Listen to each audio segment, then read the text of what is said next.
ये जो ओडिया सिनेमा एमती केते टंका इन्वेस्ट होइछि आपण देखंतु कि समस्ते कहउछंती ओडिया सिनेमा बनया पैसा ना किंतु सिंगापुर रे सिनेमा अवार्ड करने पैसा अच्छी तामाने तो एमान पाखरे भल पैसा अच्छी एमाने खाली गोटे गोटे बाहाना करूछंती जस्ट दे आर माने कौन सिंपाथी गेन करिया पई काम बेलो को सिंपाथी गेन अवर्ष गला बेलो को बाहर को सिंगापुर जाउछंती ना फ्री ऑफ कॉस्ट रे निज हाथ तो पैसा दो नाहंती तेणु एमान गोटे कॉमन सेंस नाही कि वर्तमान भारतर परिस्थिति कौन आ सबुठ बड़ दुखर कथा कि केते जण लोक चली गले ए जो केस टी हैला आम ओडिसार जने लोक जने मांकर सिंदूर दुई जण माने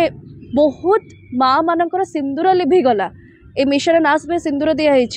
एटलिस्ट से निजर तो नाई ना आम ओडिशा लोक दुई जन शहीद होती आतंकवादी गुली में निहत होती तेरे आम एटलिस्ट न जावाटा भल बट एमानकर निजर खुशी अच्छे आमे आमे जीवु सिंगापुर टिकेट हो जाइए आमको आमे जीवु तेणु यहाँ गोटे बहुत माने अमानविकता जिनस कह माने अत्युक्ति हेनी एम कौन कहुए माने मुवी कला बेलू एक्सक्यूजेस एटा नहीं सेटा नहीं एमती है प्रमोशन है ये कलानी सब बेले कौन सी मुवी देखो गोटे फिल्म तो सुपरहिट है जो फिल्म जाऊँच अवार्ड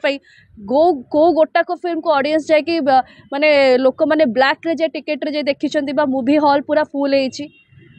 अधिकांश टिकेट तो एमाने निजे ही किणती निजे किणिक फ्री ऑफ कॉस्ट बांटती आज जाइछंती अवार्ड शो पाई दिस इज नॉट माने ग्रहण योग्य नुहे एटा।